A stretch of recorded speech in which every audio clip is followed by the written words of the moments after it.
That's right. Okay, sit here. Okay, sure. And actually, why don't we give you guys mics? You know what I'm saying? Yeah, I've heard of those.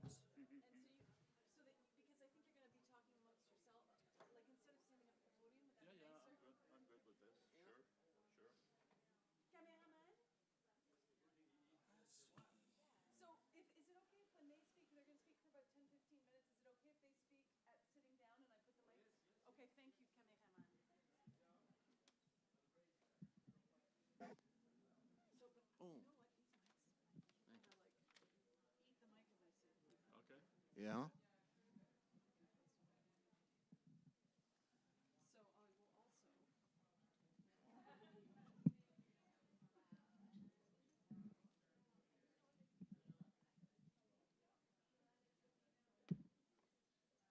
There, is that okay? Yeah, that's fine. No, no, no. No, I'm good. I'm good. I like mics. I like them. Is that good for you? Yeah, I think so. Test, test. I like it down a bit, but yeah, I can lean forward. I can hear the feedback. I know when I'm close enough. I brought some business cards. I don't know if it's a good idea to leave them or just Yes. if somebody wants to contact me. That would be nice.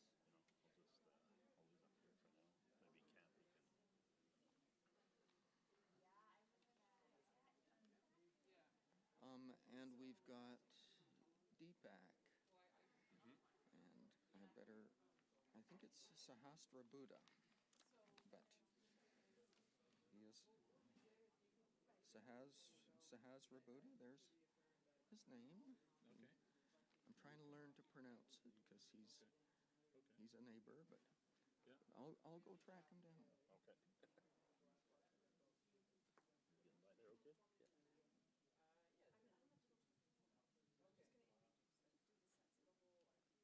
Yeah, okay, do that. At once, and then do the time. Yeah, and then I'll explain what these guys are doing here.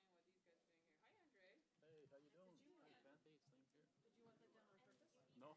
Oh, did it just fall? fall on Oh, you? it just fell. Okay, I didn't even notice. No, the last block is for people to get into. Oh, it's a community media mic, that's why. I see we have a problem with this one. This is one that gave us Is trouble this one before. that you can tighten from there? It's easier to tighten anymore. And what about the top one? This? Yeah, is that? Yeah, I think. There we go. There you go. That You should do got it. it. Is that too high though? You know. We're good. Is that good? We're good. Yeah, that's good.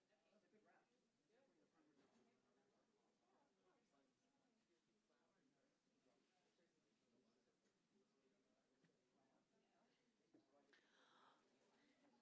All right, we're going to begin the last session right now. Right after Dawn and Adonis take a nice community media a Toronto community media selfie.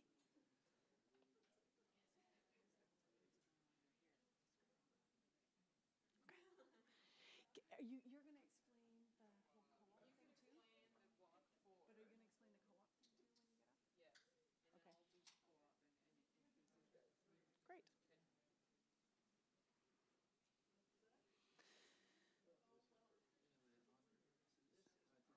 Oh, Deepak? Okay. So welcome back. We're in the final block of the day. You guys have been so committed to this process, those of you who are left in the room. We want to thank you for that. Just to reiterate that the sort of the discussions we had in the middle part of the day in the small groups and in this room around the fund are all going to be put into a document and sent back out. And we're going to encourage all the groups that are speaking to the CRTC and everybody who speaks to their MP, who writes a letter to any level of government to talk about the need of community media, that you take these things into consideration when you do those. Like really use these as your speaking notes. Oh, a reminder, in room 3, there's a workshop on emergency broadcasting for radio.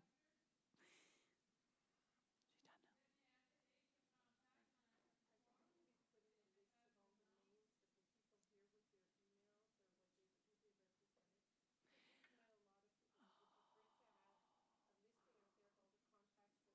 Okay, there's been a question of whether the list of participants is going to be provided to all of the other participants. That is a good question. I'm not an organizer of the conference, but yes, no? Everybody's not here to ask them if that's okay. What we could do is put. They don't get a vote if they're not here. How about this? We'll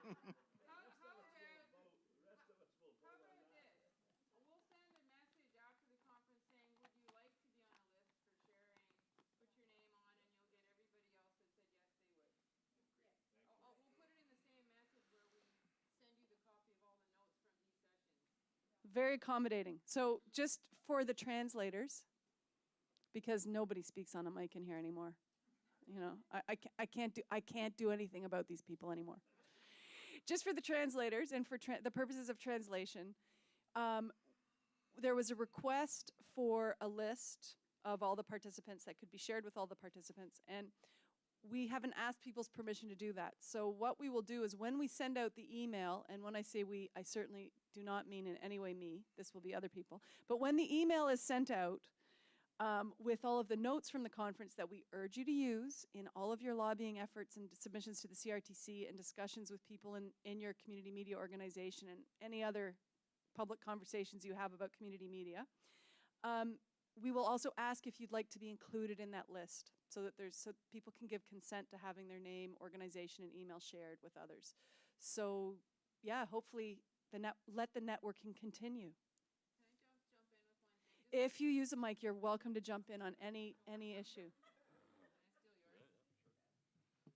That's why Karen's doing this. Just that there is one last workshop in room 3, which is on emergency broadcasting. Il y a eu un atelier qui reste sur les diffusions des messages d'urgence with Jake Parsons of Open Broadcaster. So just so you know, it's just started.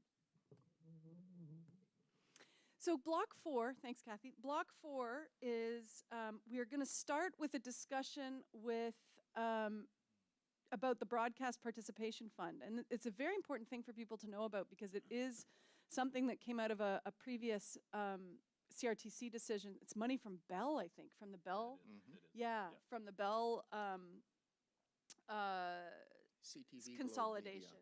The CTV consolidation that provides money to community members to participate in broadcast proceedings the way there's already money for the public, for consumer groups, for public interest groups to participate in telecom hearings. So it's really important. And so they're going to describe, and now I can't remember, is it Pierre Auger? No, André. André Auger. Oh my God, there's so many Andrés today. No, André Auger and Richard Ward from the Community Media Education Society are going to talk about how the fund works, and Richard, who's actually tapped the fund personally, will just describe how important that's been and give you some inspiration if you decide you need to tap it to make submissions to the well-reasoned, researched, and otherwise good submissions to the CRTC. So I'll hand over the mic to them in a minute. After that, the idea is to break up, if you still have energy and time and interest, break up into media-specific discussion groups. So if the NCRA radio people want to have a table outside to discuss radio-specific issues, great. I believe the TV people have requested this room because Deepak is going to show the website that he created from the big work he did at trying to track the fact that the cable community stations, the so-called community stations owned by cable companies, are not meeting their mandates under the CRTC. So that the TV one will be in this room, and I believe there's also a provision if there's the online and gaming people who are still here can also meet.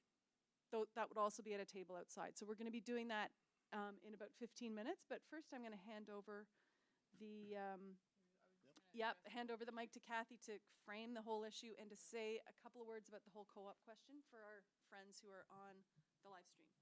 Yeah, there's been some calls about the live stream about the co-op issue. So I just wanted to repeat, I did say this before, but I did want to repeat again that the purpose of today, it's one piece in a research process that started with the online survey that 400 people filled out with a whole variety of opinions on things, which we tried to summarize today. Also focus groups, one of which hasn't been analyzed yet. The notes are still out there.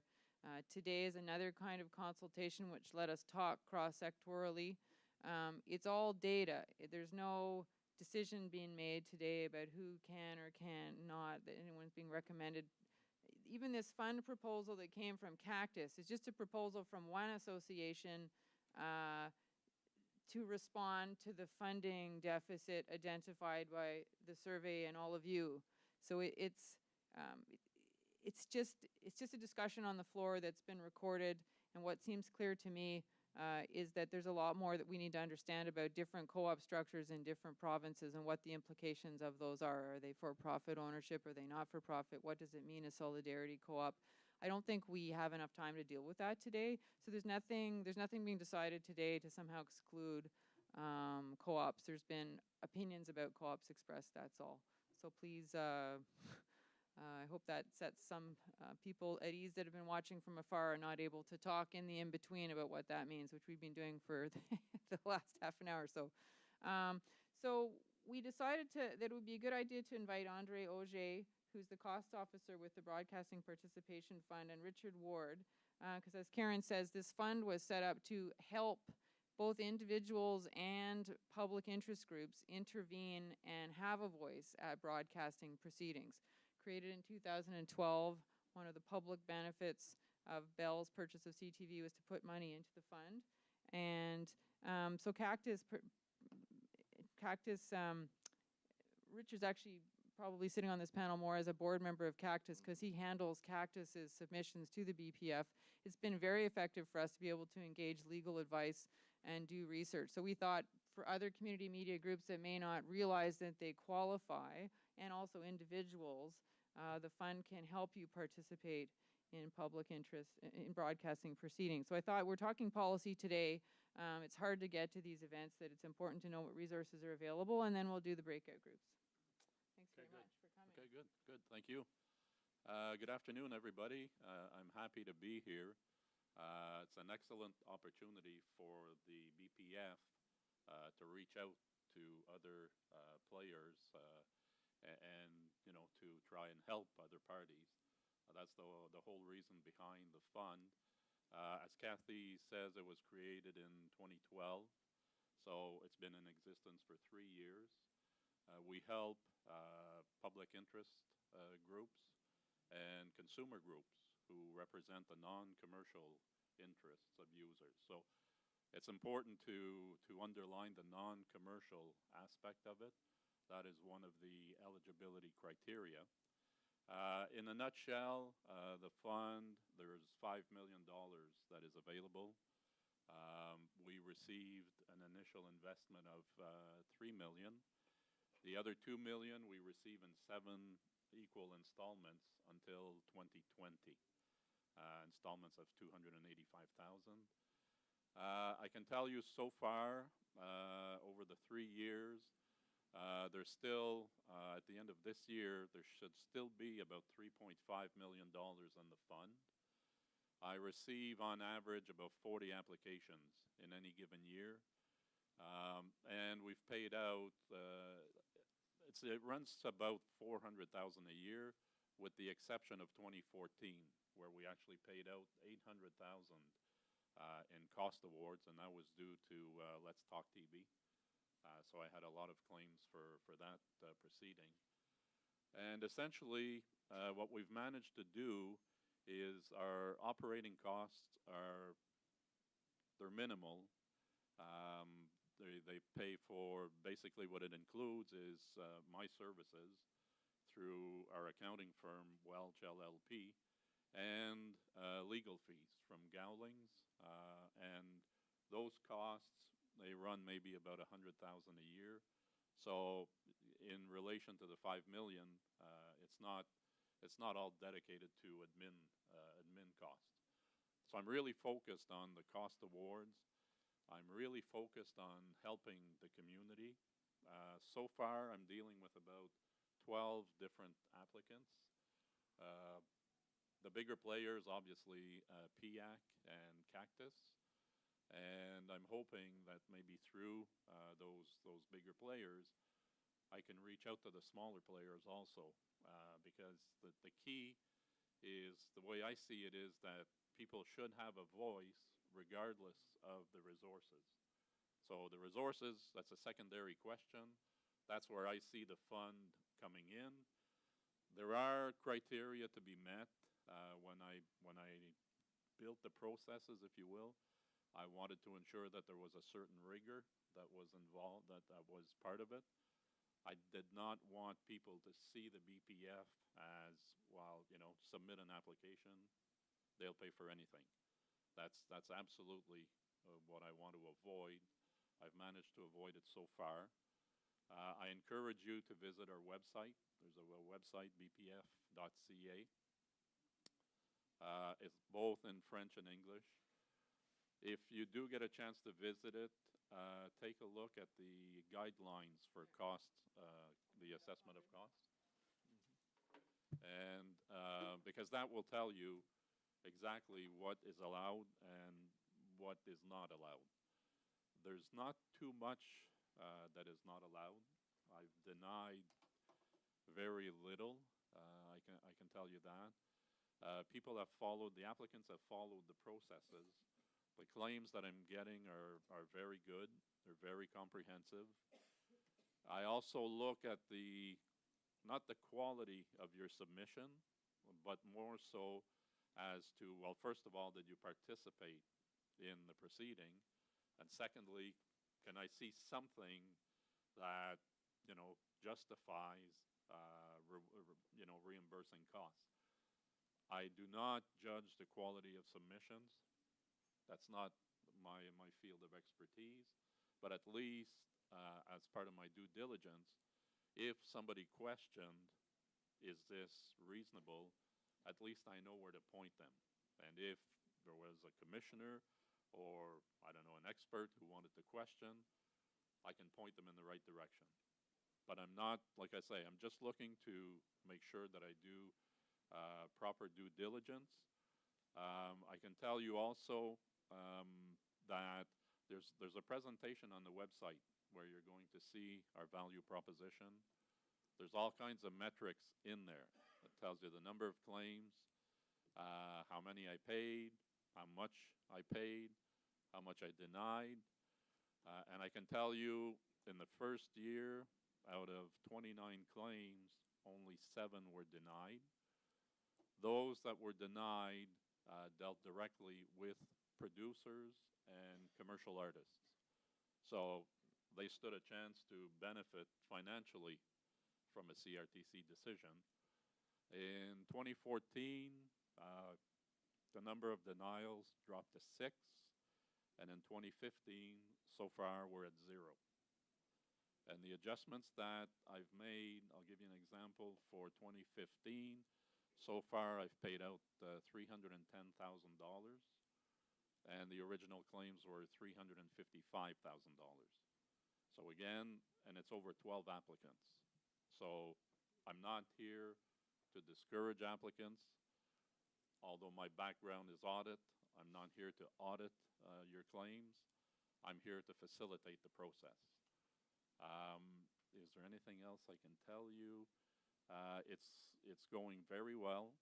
Andre, I think most people here probably don't understand the way individuals could file a cost claim for participation versus a public interest group, and the fact that community media associations like Cactus are viewed as a public interest group. I think they might like to hear about that. Yeah, it's the same process, essentially. We don't, like I say, the key criteria is the non-commercial interests of users. That is the key. The ones that have been denied, all of them, and I'm going by memory here, but all of them have been because of commercial interest, the commercial interests of users. Those so far are the only reasons for denial. Otherwise, it works very, very similar to public interest groups or consumer groups. Same processes, and not much different. I mean, I don't, maybe the real basics though, that if an individual wants to come to Ottawa and participate in a proceeding, that you'll pay travel, accommodation, but not time. But in the case of a public interest group, you would pay also time to prepare research, time to engage consultants and witnesses. Exactly. Yeah, if you hire an expert witness, for instance, or an outside consultant, again, if you look at our guidelines for assessing costs, all of those are described, and it gives you an idea of what you can claim and what you cannot claim. But for sure, the other thing too is that you have to have participated in a proceeding. But obviously, as you say, Kathy, if somebody comes and as an individual, you can claim the travel costs associated with it. But in terms of everything else, like the processes, the forms, it's identical. It's very streamlined, and it's so far from what I hear, the feedback I hear is that it's very easy to work with. So it's positive feedback so far. I think that's about the information that you need to know. I will leave a series of my business cards here. If ever anybody wants to contact me, feel free. I work closely with the community. People have been calling me before they submit an application, just to see, just to chat and see, what are the chances of being reimbursed? I get calls from lawyers saying that, hey, we would like to help, but what are the chances of being paid, and how long is it going to take to be paid? So the more I engage with you and the community at large, the better. And one final comment, and this just late news type of thing. I have received questions on interim cost awards, and I made a presentation this morning at the CRTC, and I indicated that the BPF will entertain interim cost awards. Our legal people are in the process. I think they have to amend their bylaws or something, because interim cost awards were never part of our processes. But the board has finally decided to go ahead with them. So I anticipate that in early 2016, those will be available. It'll be another mechanism to help the community. So that means, just to be explicit, because on the outside it's not always clear what it means. It means instead of, for example, if you wanted to travel from the Northwest Territories to participate in the community TV hearing, say in January, instead of having to come to the hearing and gamble that your costs would be paid later, even though, from Cactus's point of view, 100% of them have been paid, you still never know for sure. You could get a determination ahead of time that your costs would be paid and come exactly. knowing that you're covered. Exactly. Yeah. So that's the bulk of what I wanted to share with you today. I really appreciate the time, the opportunity. Please, help yourself to a business card, and please feel free to contact me at any time. I really enjoy interacting with the community, and I'm here to help. And thank you again for your time this afternoon.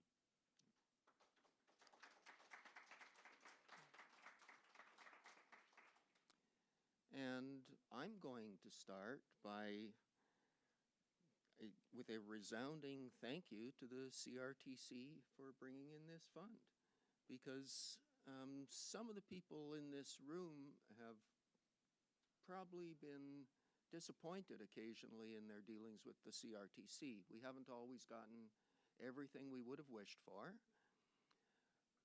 but this is a significant advance.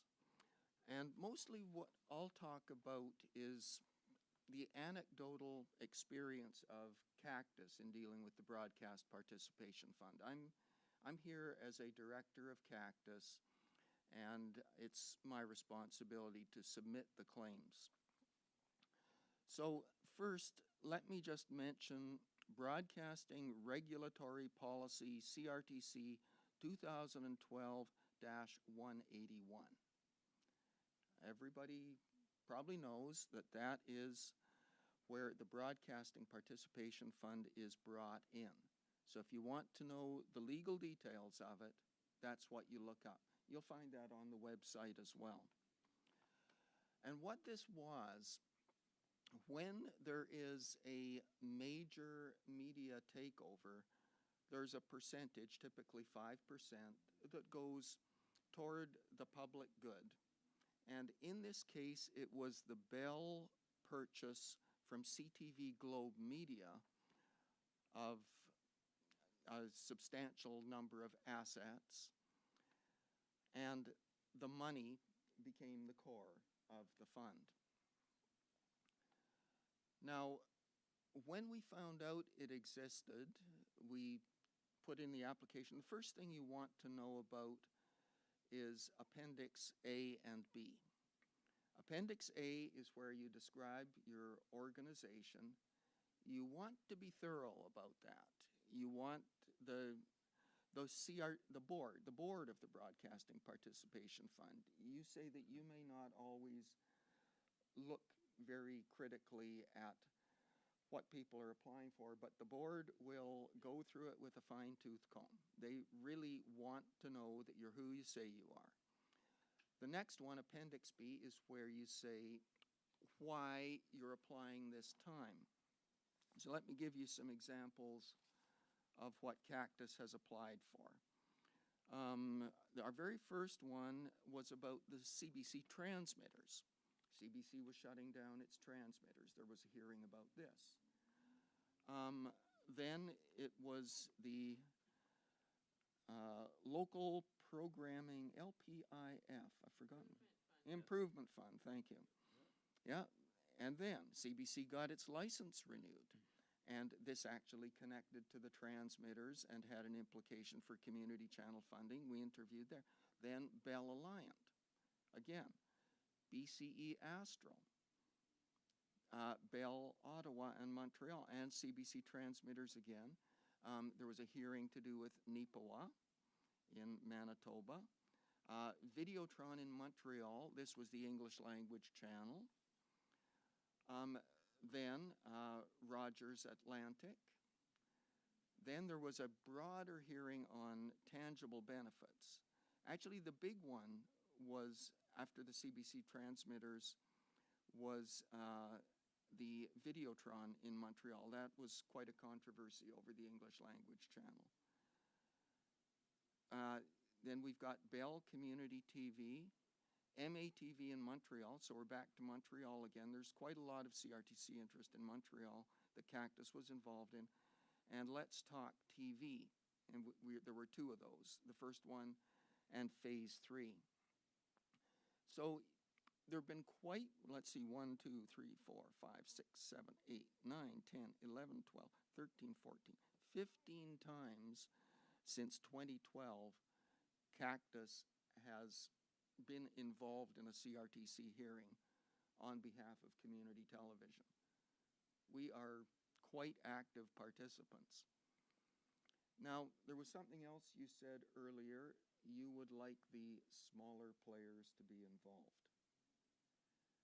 We found 15 of these, probably a lot of you, and people you know will have a personal interest in different of these activities. So let them know, because it makes a big difference to be able to be paid to go there or to just not go. And the experience is to not go. And you can be sure that if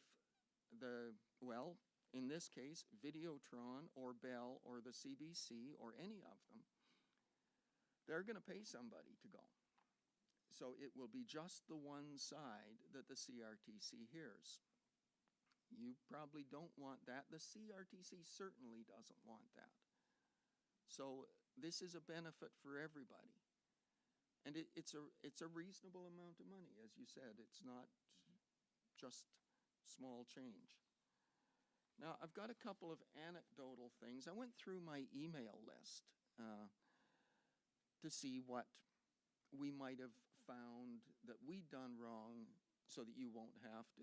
So the first thing is, if you're claiming your costs, don't forget to include your GST, HST, and Quebec sales tax, because you will be charged for them and they'll notice if you don't.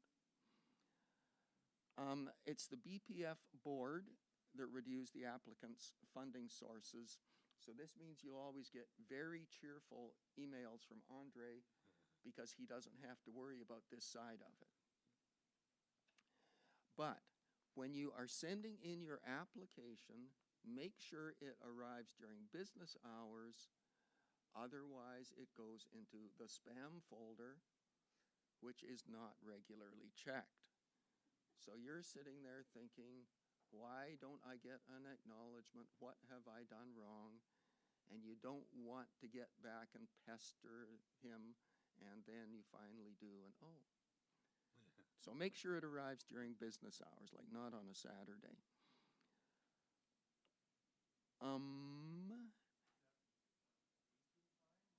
That is Ottawa time. The world runs on Ottawa time when you're dealing with the Broadcasting Participation Fund.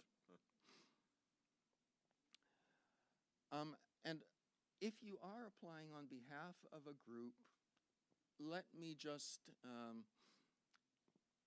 give you a heads up to double check Section 10. Section 10, let me read it to you, it's short. Costs generally will not be awarded for time spent by the applicant's support staff, administrative staff, officers, and directors acting as such. There's a little room for interpretation there. In connection with the participation in the proceeding. But generally, if it's part of your job to prepare stuff for CRTC hearings, then the Broadcasting Participation Fund doesn't double your pay for the time you spend doing it. And I guess the last thing is the board of directors of the fund. There actually is an opportunity for stakeholders to participate on the board. Now, the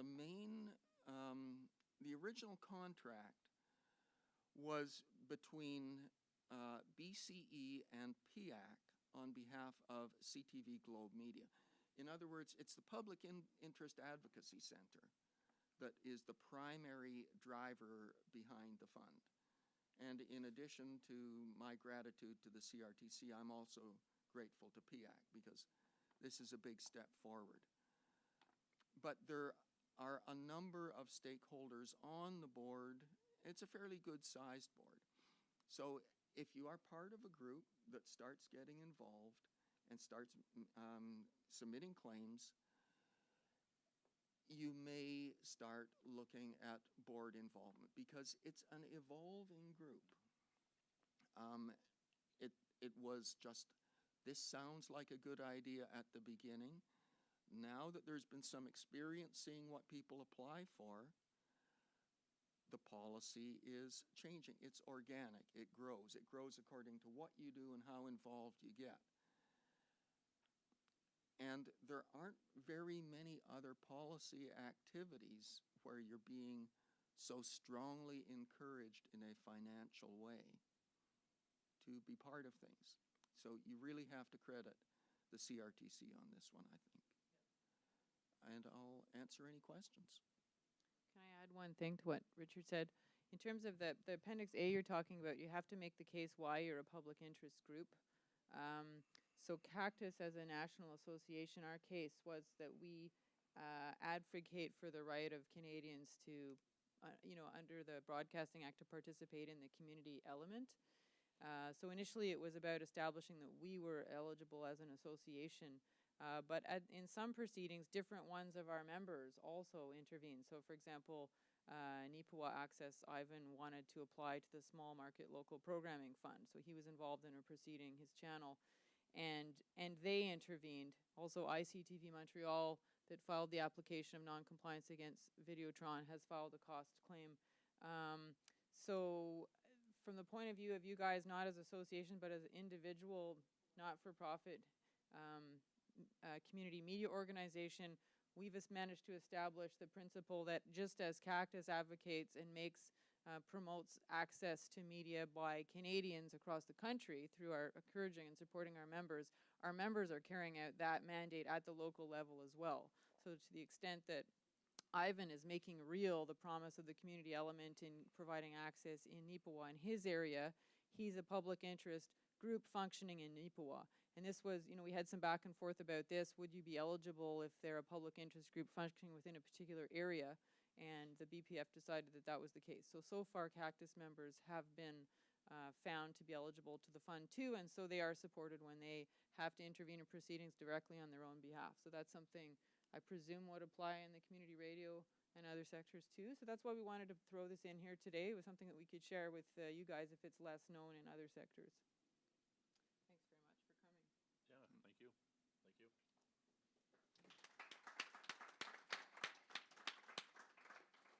So we've lost our moderator because Karen had to go back to Toronto, but the intent of the last part, as we said, was if there's, you met around themes before where you could be mixed up among media. If you're feeling that things in your own media were somehow overlooked or you want to take the time to get together by medium, we have this last block today.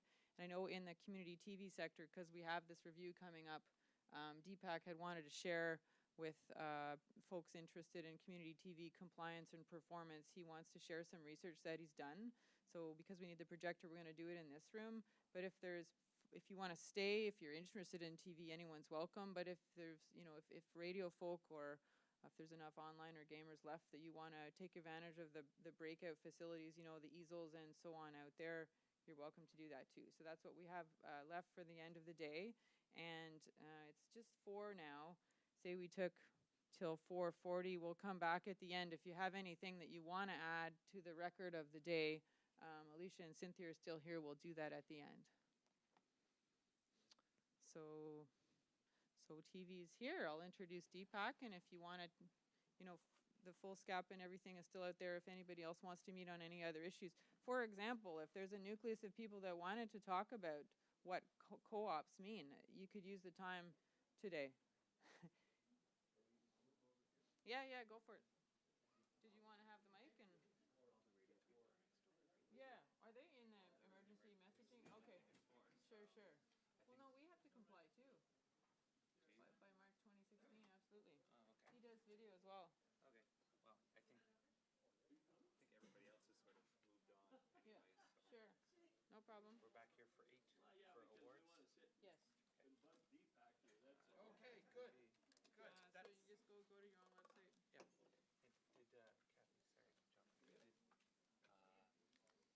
Did Kathy? Sorry, John. Did Maddie F. leave an award with you? Did you get an actual award from him? No, I haven't got a check from the radio fund yet.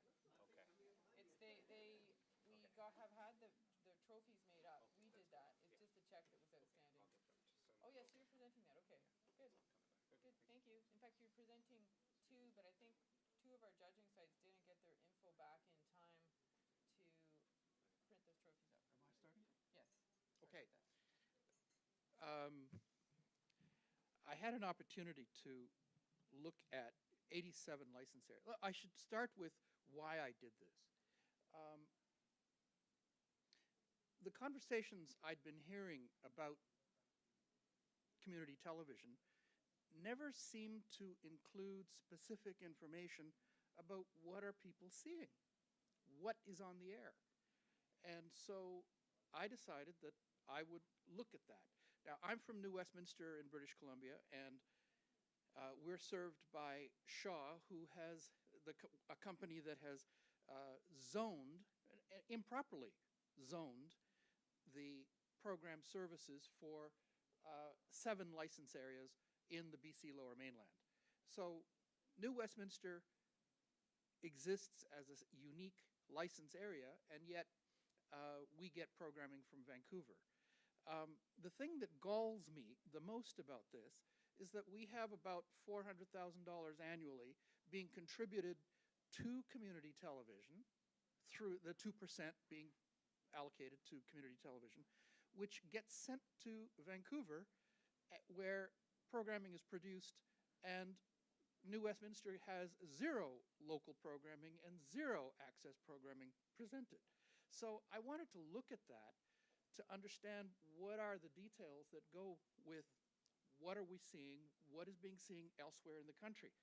So I did a a national analysis of the 87 license areas, and here you see a list of license areas all on one page. The red square at the end means not compliant, and you'll find that there are a few yellow ones. There are 17% that are in compliance. The balance are not. So this is a list of the 87 license areas that I have examined. You'll see one for Montreal. It's not complete, and because I found that my facility in French was quite inadequate for the sleuthing that one has to do to figure out what's on the air. BDUs certainly don't make it easy. I thought maybe what I would do is take you to a few interesting license areas. Before that, I want to talk about some of the issues that I found. By looking at all these license areas, what I did was get the program grid from the BDU. I'm going to just pull up one here. This is Fort McMurray. My intention here is to make all this information public so that residents of these communities can have a conversation with their BDUs about what programs they're receiving. So here in Fort McMurray, we're looking at the weekly grid. This has some astonishing diversity of programming. It's coming. Wait.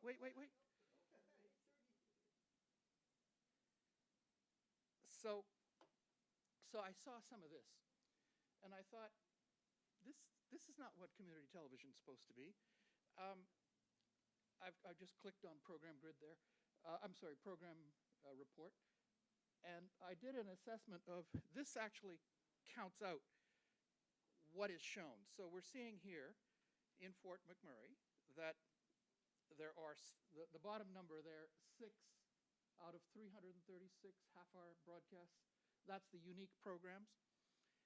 And 336 is a calculation of number of half-hour slots in a 7-day week.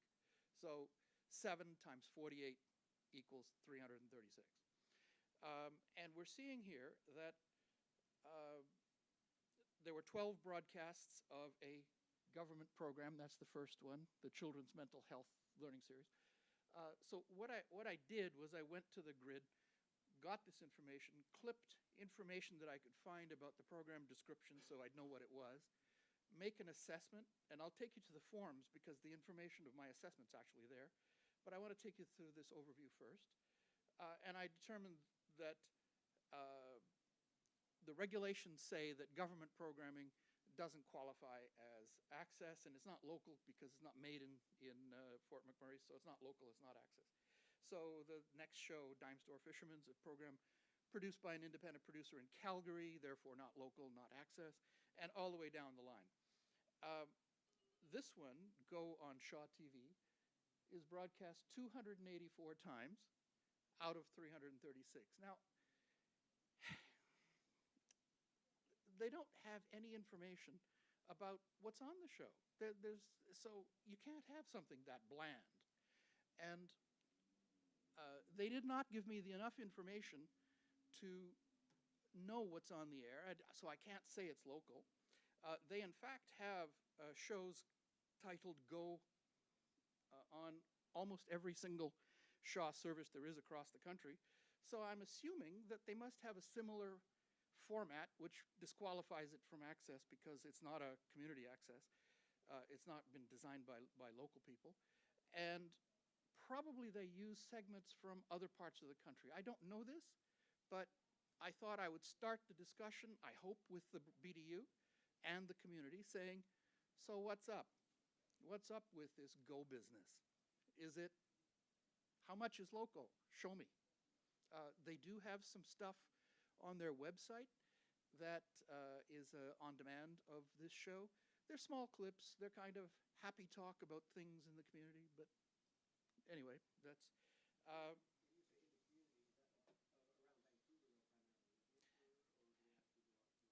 I didn't see any for Fort McMurray, but I don't want to say there isn't any.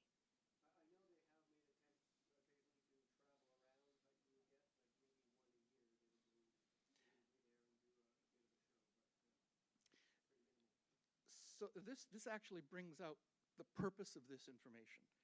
I want it to be the beginning of a dialogue, because unless the residents of New Westminster and the BDU and CRTC and Cactus too start this dialogue about what is the show's, nothing's going to happen. So that's the purpose. Start a dialogue, and let's make sure that they know that we're watching.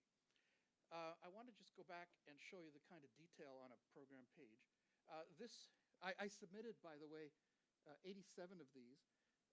They total about 400 and some pages, so CRTC has all of them.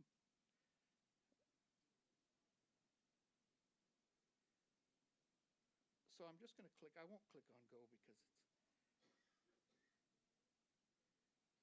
So what I did was I created a database of all the programs. And there's about 2,100 programs in the database now. And so this is a show, and you see what information I'm collecting and saving it. I had to design the software to hold it as well. And this makes it pretty efficient, so that in a couple of hours I can assess a license area now. And this shows episode broadcasts, the unique broadcasts through the week, so that I can say that I have a listing of 30,000, almost 30,000 broadcasts in 87 license areas.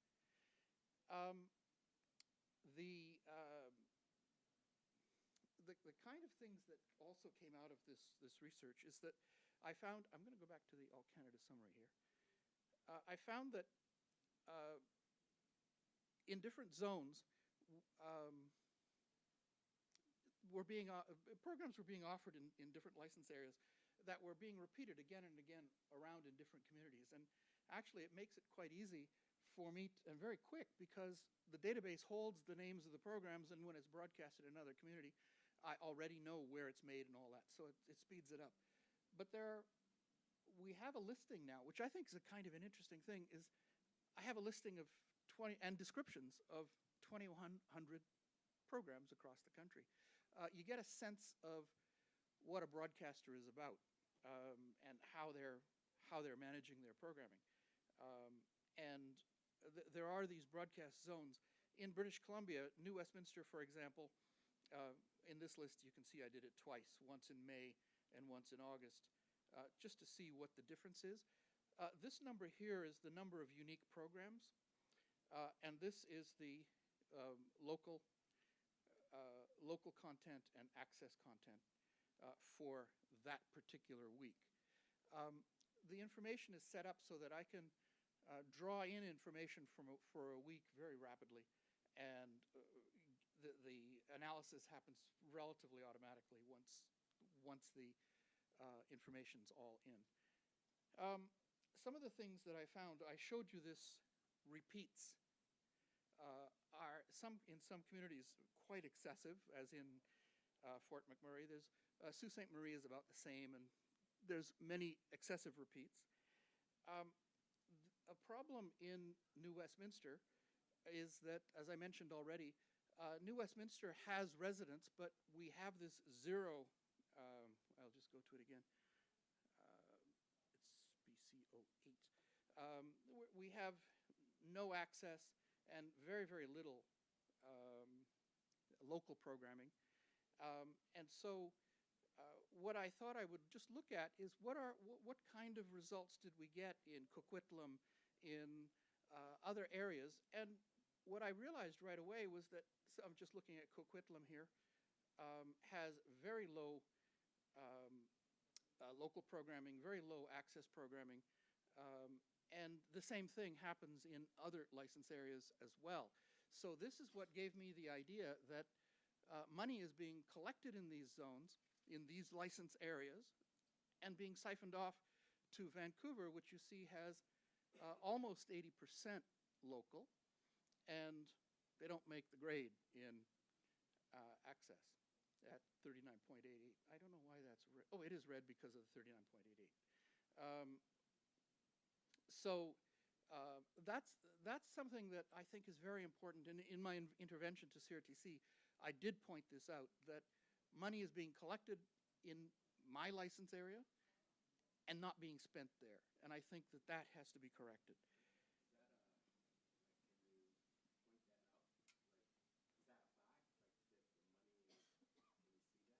Well, I think this data shows right away so that you can see that in New Westminster, which is BC 09, just off the page. Okay, there's 0% access and 1.19% local.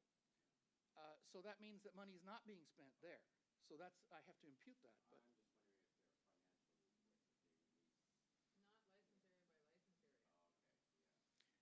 um, Can I ask for like the equipment content you have there? That wouldn't include TCCTV programming, it does. I'll just show it to you. because that would be access and it's local, but it's something Shaw has paid zero money for, so it's not actually costing them anything. That's another really good point. So I'll just go to the analysis of the zone you're from, BC01. And so these are color-coded. The Arts Connect is one of your shows.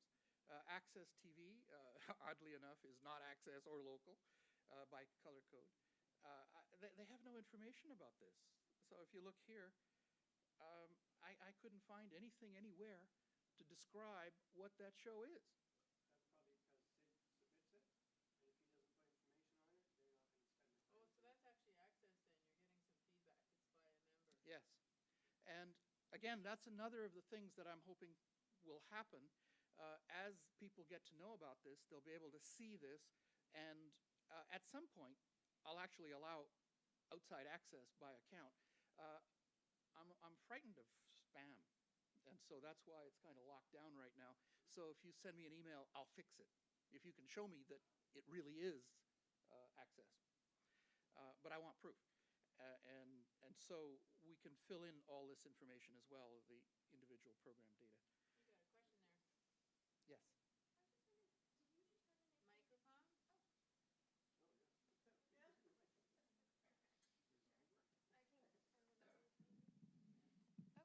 I was just wondering if, did you determine access based on their own reporting, or was it based on your own analysis, looking at the individuals involved and where the ideas originated from? I mostly did it by doing web searches, and what I often would end up on a Facebook page where somebody involved in the show would be talking about it. And so it's a lot of digging. Yeah, I would imagine so. And trying to interpret what I'm seeing. Because the BDU certainly doesn't provide any information. And what they do is, the information they provide is kind of promotional material, which I don't necessarily trust without some kind of backup. So you didn't find that they were labeling any programs as specifically as access? Like they weren't self-reporting saying this is an access program, and then you found that that was untrue. Was that ever the case? It wasn't my objective to determine untruth, but I think I found instances where I couldn't substantiate the information.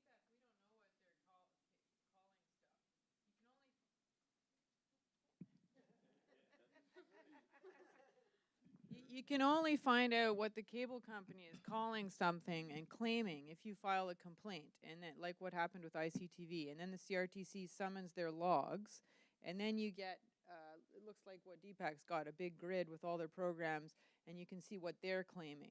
But it's conjecture until you actually file a complaint and get that stuff. In fact, it's too bad Lath's gone, because and we too, we said if we're going to have oh, there he is. Oh, yeah. We asked for this community TV policy review that in order for Canadians to assess whether the current policy is working, that they should have to publish all their logs in time for the hearing, so every Canadian could look at their own and go, oh, wow, it's low in my area, it's high in my area. Hey, that's not true, that's not an access show. Of course, they didn't. All they published about community, this $150 million that's spent on community TV in Canada, if you look at the CRTC review website, 2015-421, they've published 2 pages which aggregate all the numbers for the whole country. It's not even split down by system, not by province. It just says there was 15,000 hours of training claimed by cable companies last year.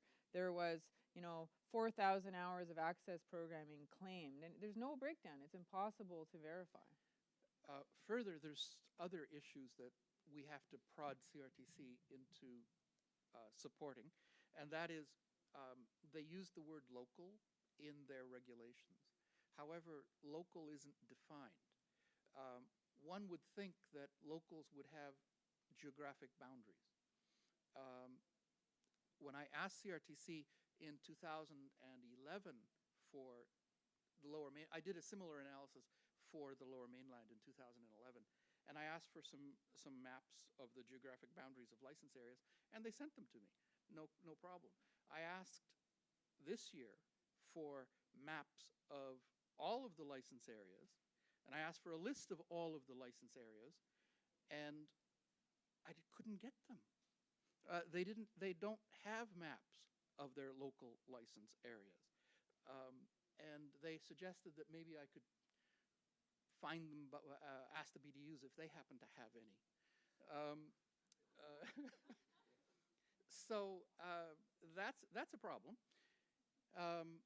I think that we need to have some better definitions. We don't have a list of the license areas.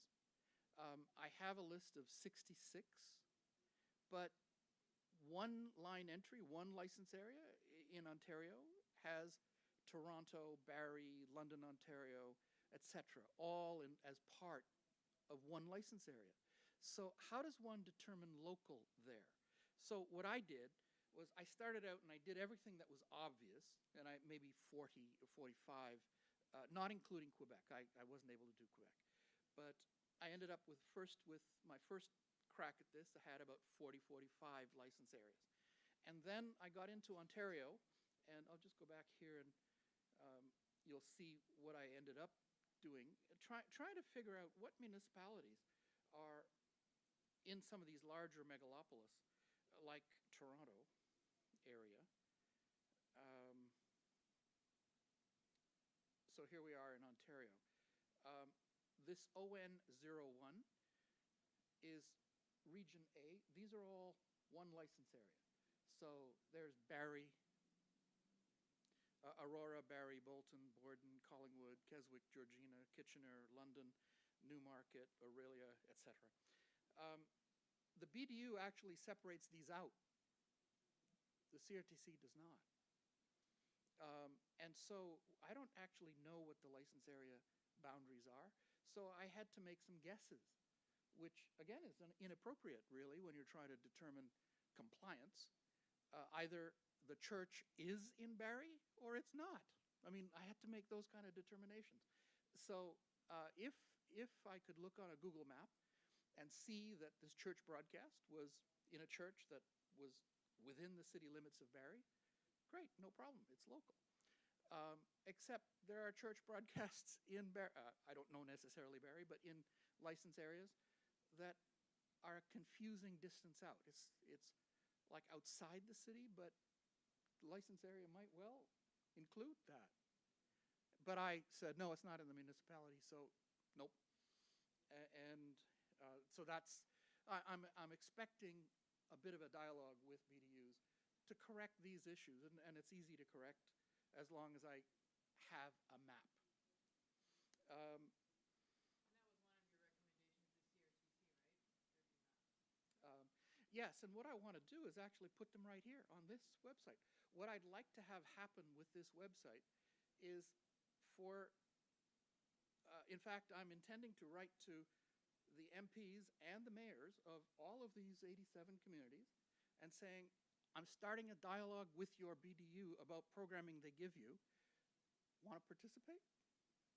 If so, do me a favor, let CRTC know that you're talking to me and the BDU about this programming. I think that that might help get a little more attention. So that's, there's a few other anomalies. I'm using up a lot of time here, so I don't want to go too much longer, but a couple of anomalies. The calculations around the use of bulletin boards skews the numbers quite a bit, and that needs attention. I mentioned that to the CRTC. And the assessment of what is access and what is not access has to be made really much clearer. I actually did this assessment for access 2 times. Once I went through and then got some commentary back from Kathy and from others, and I thought, well, maybe I have to rethink this. Well, I happened to be talking to somebody from Canadian Heritage yesterday, and I described some of the tough anomaly, because she was interested in knowing what are the anomalous or the difficult questions that I had. And I described a situation where I decided it was not access, or I'm sorry, it was access. And she said, no, that's not access.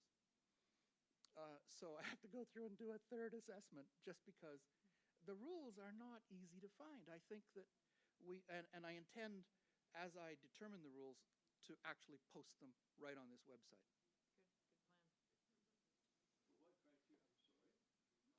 Yeah, well, microphones, please. Sorry, could I add something just to the point that you had before about writing MPs? I had a conversation with Clifford Lincoln before he left. He sat me down very seriously and he said, Kathy, this is what you need to do. And it relates to writing to MPs, and I should share it with you guys. He said, you have a new Harriston minister. He said, you need to trot down there as fast as possible and ask for a meeting. And you need to, first of all, write her a letter with your concerns and copy that letter to every MP, all the 184 Liberal MPs. And she said, better yet, if you've got members and people in these places, it's better if they write it from the point of view of their organization. You know, I am in such and such an area. We support this cactus letter to, to the Heritage Minister, and we want this meeting. So we should roll it in with what you're doing rather than, spam them with different sorts of letters from different angles. So we'll have to figure that out. And he figured the faster, the better. You want to do it now because they're a clean slate and they haven't really necessarily had time to hear the cable company version of things yet. That's great. It doesn't make sense for a nascent cable service in New Westminster to be writing about issues in Ontario. I do intend to put in complaints to all of the license areas in the Lower Mainland, because I know that area. I know who's making them, and it makes sense that New Westminster, a service in New Westminster, would complain about issues in Lower Mainland, because it affects us there. Oh, microphone, please. I was just asked what criteria did I use for determining access? It's kind of a big mushy ball. What is access? So I think I can spot one and tell you that it shows access more or less, but I have not listed the rules, so I can't just read them off, but I can tell you what are the principal things. First of all, it has to be local. Second of all, it cannot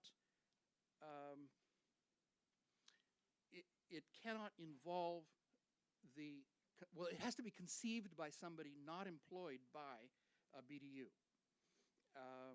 And it has to involve local people in the conception and the execution before and behind the camera. It also cannot be government. It cannot be produced by a municipality. It cannot. This is something I learned yesterday. An exercise show that includes somebody that owns an exercise business that's put on the air is not access, because there's personal benefit. So that's.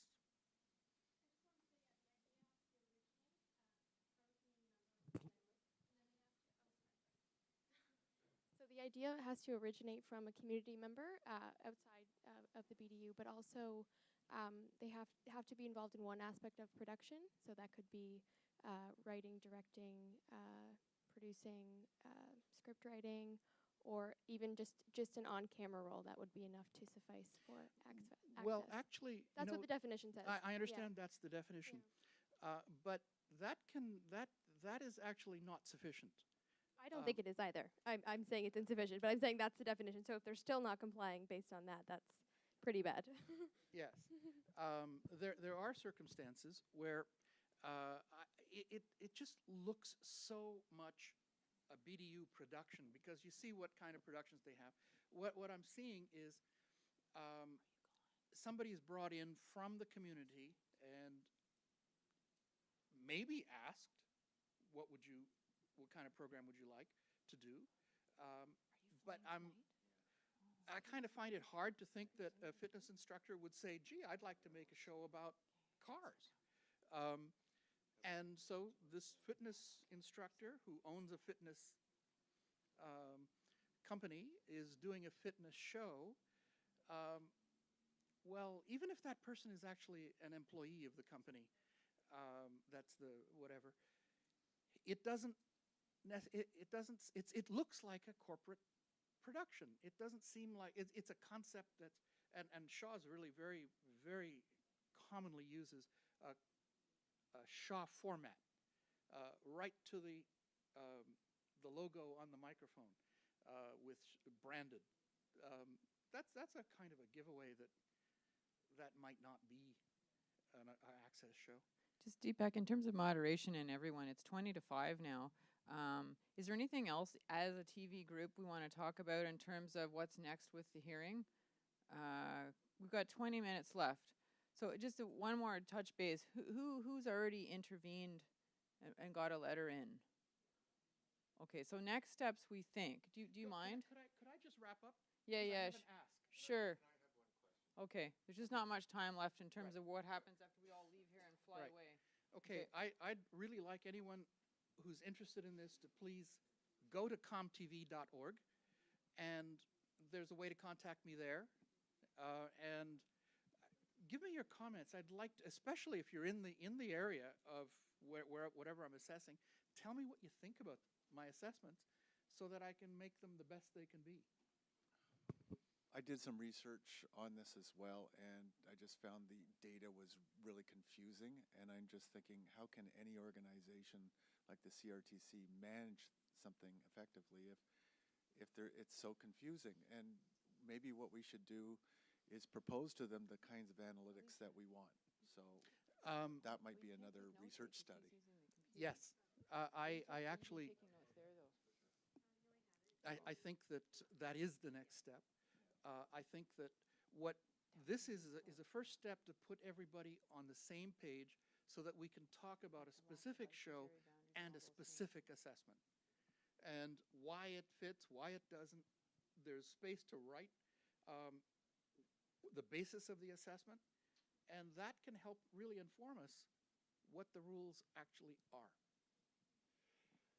Well, a funny little comment, but your access, which is, it was suggested is quite loose as it is anyway, but some of the things that you would not call access, we would. Like, for instance, we have a show which is called,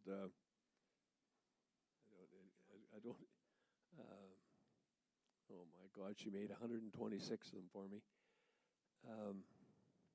Heron, well, it's something to do with Heron talks or whatever. She's a painter, and she teaches people how to do graphic art and all different things. She does it on pots, and she does it on wood, and she does it on everything under the sun. We count that as community access. And of course, she does have a business which, teaches this art, but she makes the program by herself. She asks us for access to the thing. There's no commercials on it. She doesn't try to sell anything. She's just doing a program. The exercise program, if the person did that for us and supplied it to us and we put it on every second day, we would count that as access programming. Actually, in my assessment here, I did count that as access. However, I was told by Canadian Heritage it's not. Oh yeah, I understand. But some of the other programs, which we would not count as access programming, which are completely local and done by local people, we call it local programming. We would not call it access. So what I'm saying, I guess, is that we do have to get the nomenclature sort of fixed up a little bit, because it's one of the questions on the CRTC notice. We haven't looked at the questions on the notice yet as a group. Is what's the difference between local, community, and access? So I guess in terms of the last few minutes here, because we're all going to fly off to different places, so everybody here has submitted something already to the CRTC. So the next steps we think is that there's going to be another opportunity to file something, at which place we'll host a teleconference call, and we can go do what we haven't had a chance to do yet, which is go through the specific questions of the notice. Because they're not always really obvious what they're getting at and what's the importance of these questions, and have a chance to talk about them as a group and then refile additional information. Is there any other issues you want to talk about together as around community TV policy before we take off? Or just stay tuned and we'll have a teleconference conversation about the question. You know, it's way too big to get into tonight. It's something we'd want to do fresh on a teleconference call in a day.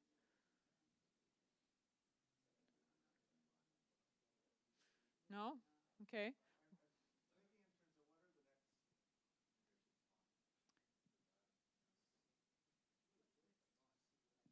What are the next steps, I guess, with the process?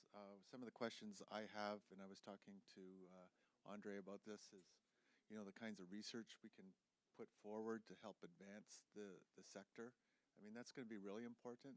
We should almost have a list of topics we want to bring together to help steer the direction, because frankly, the way this has been governed, it seems like the CRTC's is a drop-in manager every few years, and you can't manage a $130 million fund like that effectively. The fact that there's so many things missing in data, and that the policy has never been worked out properly. So we need to be able to guide them in that way, and so we'll need to look at what kind of research and the issues we're going to go after in the strategy. So anyway, that's I wanted to my thank point. Deepak before he disappears too. He spent about 4 months building that database and looking at all those license areas. Can you imagine doing that? And by the way, he's one of the reasons that he felt he could do it and set aside pursuing income and other maintenance of his family was because of the existence of the Broadcasting Participation Fund. We'll be filing a cost claim with Deepak for that time. So again, this is what can be done having that fund now. We can say to people, and we've said it to John and others, look, if you're able to jump in and do this, we'll file a cost claim, and we've had 100% payout so far. And I think we should thank Kathy for pulling this all together. You didn't get enough I got my accolades, flowers even though already. everybody was. Yo, you got your flowers. Okay, so thank you very much, Kathy. Yes, so we'll have the teleconference called. Yeah, what are your other specific questions about process for the hearing, or just in general in the long term moving forward? Long term. Yeah, questions. Well, actually, I want to respond to John. Ivan's got one. Thanks. I think that the website actually could be the basis for a conversation that I would like to what's the word? To help happen between communities and the BDUs. The fact is that they're not getting well served, but they don't know it. A conversation with them will show how little the BDUs care. And I think that conversation will be vastly illuminating for the communities and for the CRTC, because the people will complain. And I think that the information should be public. It should be viewed as public information, and that's what I'd like to have happen. And I'm set up to grow this quite a bit as needed.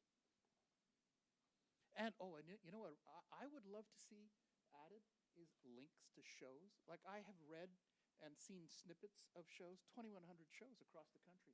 It's really quite interesting to see what's available, what people are showing in their communities. It's fascinating. In terms of next steps in the hearing process, if you possibly have the energy to come to Ottawa again in a cold season, you get a lot more impact being at the table in the room where commissioners can get to know us than you do when you're just by video conference. I mean, you've experienced that, Ivan. Bad picture, bad video. It just, it's just way more real when you're in the room. So if you can stand to come visit us again, I can take more time off next time. Hopefully we go out and have more beers and make it a nice experience for you. And file cost claims to cover your travel after the fact. Like I say, it's never 100% guarantee, but we haven't had a single claim blocked yet, and it's a legitimate hearing. Your community TV organizations, there's no reason why your costs wouldn't be paid for. And yeah, thank you. Thanks to everybody who did camera. Maybe we can. Your camera's already packed up, Ivan. Okay. Yeah, if people are willing to kind of give a hand. I don't have an organized plan on cleaning up, but we do have to clean up. If you don't have to. Yes. And don't forget, there's a media festival tonight at 8 o'clock. We've got 7 people who are winning prizes across sectors. It's going to be in this room, actually. We've got an MC coming.